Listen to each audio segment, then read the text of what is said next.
Dans notre série de podcasts Les pros prennent la parole, réalisée avec les bébés explorateurs, voici un épisode qui aborde les relations entre les parents et les professionnels de la petite enfance.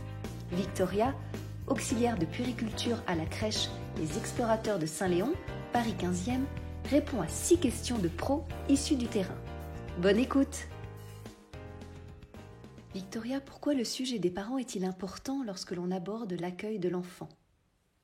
Je pense que c'est un sujet important parce que quand on accueille un enfant, on accueille aussi sa famille. Et la famille pour un enfant en bas âge, c'est primordial.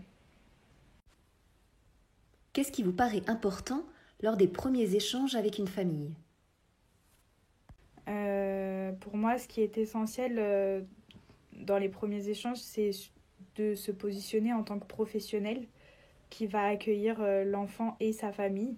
Donc, nous présenter en utilisant un vocabulaire adapté et qui est en lien aussi avec notre métier. Par exemple, employer des mots comme accueil, pédagogie, accompagnement, respect du rythme de l'enfant, en expliquant aux parents tout ce que ça veut dire pour nous. Éviter les surnoms avec les enfants, parce qu'on a souvent tendance à le faire, mais c'est vrai que ça, c'est quelque chose qui est censé appartenir à la famille de l'enfant et à ses proches, et rassurer aussi beaucoup la famille sur ce qu'on fait, nos pratiques, pourquoi, et voilà. Comment procédez-vous, Victoria, pour intégrer les familles dès les premières étapes de l'accueil ?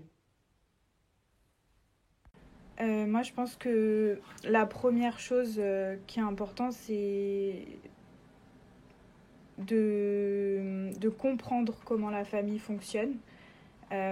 Parce que sinon, l'accueil, il ne peut pas vraiment être qualitatif. Et je pense qu'il est aussi important de parler de coéducation avec la famille, parce qu'en crèche, c'est quand même ce qui est primordial dans la notion d'accueil.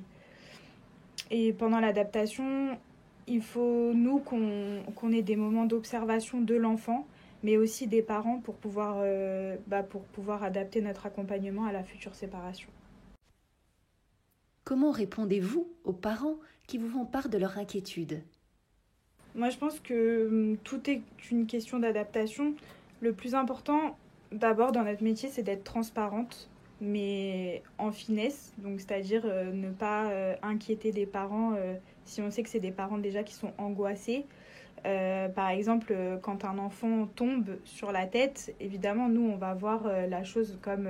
voilà, l'enfant, il est tombé la tête la première. Mais donc, nous, on va intervenir, on va faire ce qu'on doit faire pour l'enfant. Mais quand on relate les faits aux parents, je pense que c'est mieux de dire, par exemple, que l'enfant... au lieu de dire, par exemple, Milan est tombé la tête la première sur le sol, nous, on peut réadapter en disant la vérité, mais en disant... En jouant, Milan a fait une chute et a une bosse au niveau du front. Ça fait quand même... Enfin, c'est moins violent pour un parent d'entendre ça que d'entendre que l'enfant est tombé la tête la première. Mais en même temps, ça reste transparent. Qu'est-ce qu'une transmission réussie selon vous ?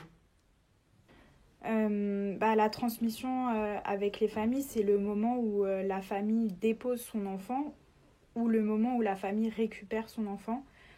Et moi, je trouve que souvent dans notre métier, on a tendance à faire des transmissions qui sont très rapides et qui n'ont pas grand intérêt.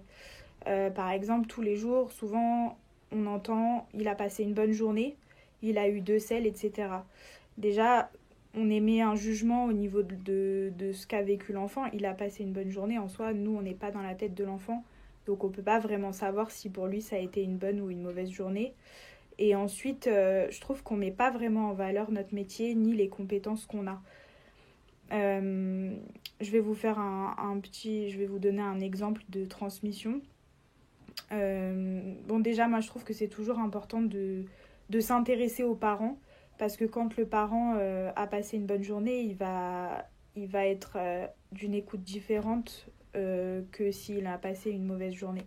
Donc, bonsoir, vous allez bien ? Je vais vous raconter un petit peu la journée de votre fille Léa.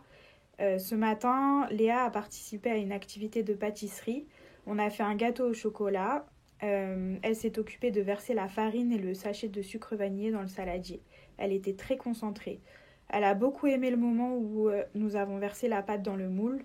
Elle a mis son doigt dans le saladier pour pouvoir goûter un peu de pâte. Ensuite, à midi, elle a mangé toute son assiette et elle s'est appliquée pour débarrasser. Elle a fait une belle sieste de 2 heures et était de bonne humeur au réveil. Ensuite, elle a bien pris son goûter. Et avant votre arrivée, Léa, elle a fait une activité gommette et elle a dit que c'était pour vous. Donc là, dans ma transmission, vous avez pu entendre que j'ai pas du tout parlé de l'élimination. Léa est dans la section des moyens. Pourquoi j'ai pas parlé d'élimination? Parce que en ce moment, Léa, elle a pas du tout de problème de transit, c'est-à-dire qu'elle n'est pas constipée, elle n'a pas de selle liquide. Donc je trouve que pour le parent, le soir, c'est pas forcément une information qui est très importante. Après, si le parent demande, évidemment qu'on peut être en mesure de répondre.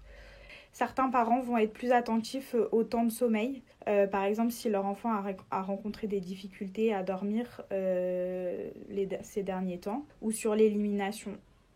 Par exemple, un enfant qui a été très constipé dernièrement, évidemment qu'il va être important pour le parent et donc pour nous de transmettre que l'enfant a eu des selles ou non.